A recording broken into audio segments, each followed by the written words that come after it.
Welcome back to Soapography. Rick Hearst's character on The Bold and the Beautiful had an unusual name. What was it? Whipple Jones III, Whip for short. Rick played the cocky, humorous, and oversexed executive on The Bold and the Beautiful in 2002. In 1986, Rick Hearst and girlfriend Donna Smoot were living in New York City and struggling to make ends meet. He was waiting on tables and acting in small-budget films. Rick wondered if he'd ever make it as an actor.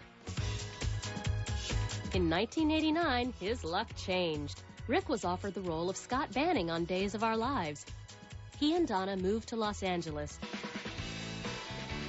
But Rick says he almost didn't make it past the first day.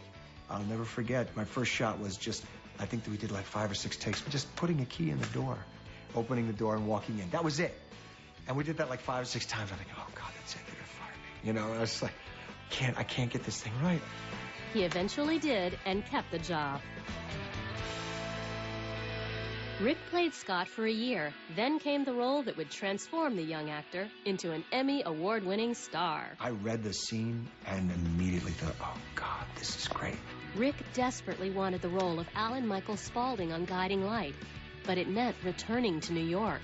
I honestly didn't want to move back to New York. I had the whole bang, bang, I'm going to have to go deal with cab drivers sticking guns in my ribs. It was Donna who convinced him to go. Rick still remembers what she said. Honey, whatever you do, this is your business. You've got to be able to go where the work is. She goes, and I'll always be there with you. With his fiancée's blessing, the couple headed back to New York, and Rick started working on Guiding Light. 2 months later, Rick and Donna said I do in a big family wedding. Rick's mom and stepdad were there, and both of his grandparents. Even his dad, who'd not been around much of Rick's life, was there. It was the beginning of their healing.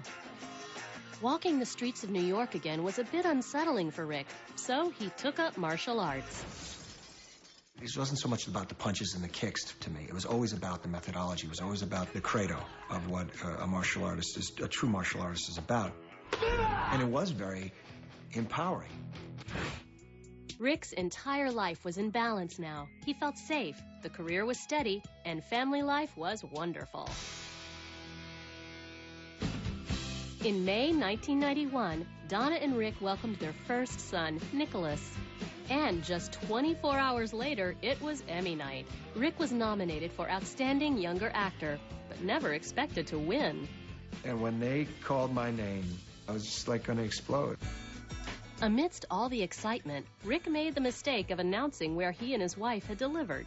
The switchboard had lit up the minute I mentioned White Plains Hospital, and they all wanted to talk to her.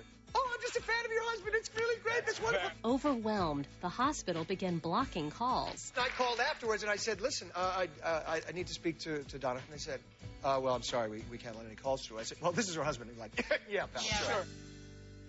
4 years later, Rick and Donna had a second son, Cameron. That same year, Rick got his black belt. The years of discipline and training paid off. By now, Rick had played Alan Michael Spaulding for 6 years. He needed a change and decided to leave the show. I felt like I had come full circle with the role. I really thought I needed to take this step. During his time off, Rick had a variety of roles on TV, from Beverly Hills 90210 to Charmed and Pacific Blue. But Rick missed daytime, so in 2001, he went back. First as the maniacal Matt Clark on The Young and the Restless, then as The Bold and the Beautiful's Whip Jones. And to top off his success on screen, Rick reconciled with his father. I was able to have approximately 4 days with him here in my house, with my children, his grandchildren, who really didn't know him. It was the 4 greatest days of my life. 6 months later, Rick's father died. But the lessons of their relationship endure.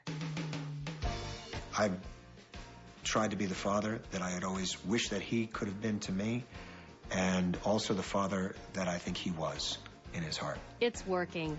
Cameron and Nicholas not only have 2 loving parents at home, but an entire extended family just down the street. My mom, my stepdad, my grandparents, my whole family lives 6 houses away from me. Rick the father had successfully created the life that Rick the son always dreamed of. In 2002, Rick's professional life took a turn. He checked into General Hospital as ruthless lawyer Rick Lansing. When I got to GH, you walk into the hallways there. You feel it. It's like, there's players in this place. You gotta be on your game. Rick rose to the challenge. In 2004, he won his 2nd Emmy for Outstanding Supporting Actor.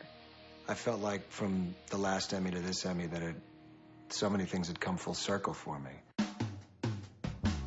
A thriving career and a happy, close-knit family. It doesn't get any better than that for the talented Rick Hearst. I've been really blessed with a lot of good fortune in my life.